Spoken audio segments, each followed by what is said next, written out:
Lately, I've noticed some people have become increasingly irritated with the immense toll of wearing a mask. In an attempt to find any logical reason why not wearing a mask during a pandemic is a good idea, some have turned to scientific literature. The mixture of unreasonably heated emotions and lack of critical thinking skills carves out a perfect cranial void in which misrepresented science can take hold and fester. I've recently come across a number of people posting a perspective article from the New England Journal of Medicine, using it as a basis of evidence for the ineffectiveness of masks. At first glance, the article, titled Universal Masking in Hospitals in the COVID-19 Era, seems like a reputable source. Sure, it's not a scientific paper or merely an opinion piece, but it's the collective opinion of a diverse set of doctors. Doctors from Harvard Medical School, Brigham and Women's Hospital, and the Infection Control Unit and Division of Infectious Diseases at the Massachusetts General Hospital. Its publishing site, the New England Journal of Medicine, is reputable as well. It's been in use for over 200 years, and each year participates in dozens of medical conferences across the globe. This all makes scientific misrepresentation by non-scientists a bit harder to spot, compared to the fairly obvious case when someone is spouting junk science from a nonsense journal. Luckily for us, simply reading the article immediately makes us more informed than anyone who only retweets excerpts. Let's look closely at how disgruntled mask skeptics pick apart this article. The most common line to be pulled out of context are these two here. Removed from any context, the statement appears fairly damning, but unfortunately for the skeptics, the statements are clarified in the paragraph in which they bookend, reading in full, quote, "We know that wearing a mask outside healthcare facilities offers little, if any, protection from infection. Public health authorities define a significant exposure to COVID-19 as face-to-face contact within 6 feet with a patient with symptomatic COVID-19 that is sustained for at least a few minutes, and some say more than 10 minutes or even 30 minutes.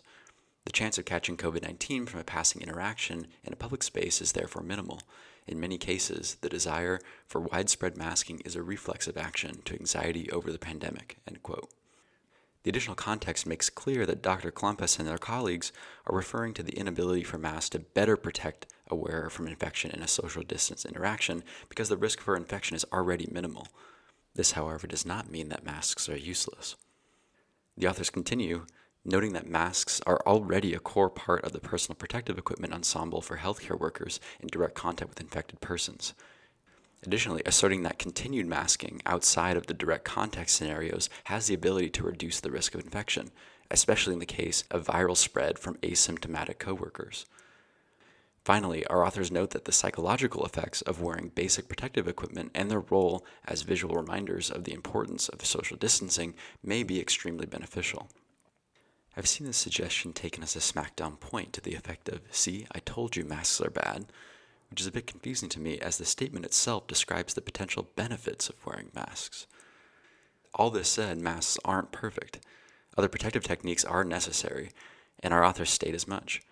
This is not the same thing as saying masks are useless. The authors absolutely recommend that everyone wear masks in an environment where social distancing is no longer possible. By the way, this isn't me extrapolating from the article to make an assumption as to what our authors mean.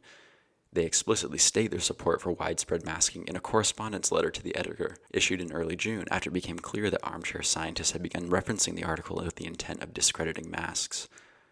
This correspondence letter is linked in the description, and I recommend you read it along with the original article. Sadly, even this correspondence letter has not quelled the flood of the easily manipulated, thinking this article proves masks don't work, and the periodic resurgences of tweeters barnacling with the same misinformation. As usual, when people are frustrated and scared, they will look for reasons to alleviate their affliction, even if it means, as in this case, a detriment to their health and to others. For those that care to listen, stay safe, stay healthy, and do your research. See ya.